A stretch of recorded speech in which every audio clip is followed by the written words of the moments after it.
Толерантността е силата да приемаш различията. Всички имат правото да бъдат себе си. Всеки има правото да бъде различен, да изглежда различно, да мисли различно, да общува различно, да усеща различно, да изглежда различно, да живее различно. Какво е толерантност?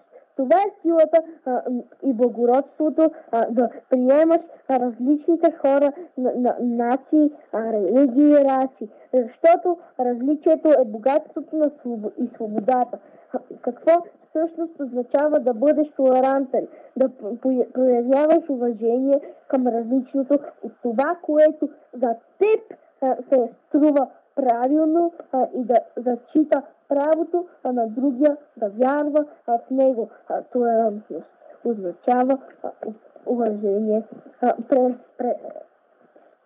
приемане, разбиране на различните култури в нашия свят. В една библейска притча един мирянец попитал изповедник на християнството да му обясни причините за религията в едно изречение. Тогава християнинът му казал: ти искаш да ти обясня правилата на религията с едно изречение. Добре.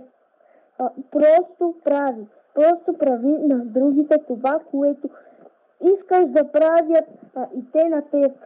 Толерантността е една топла усмивка и подадена ръка. Един по-хубав свят.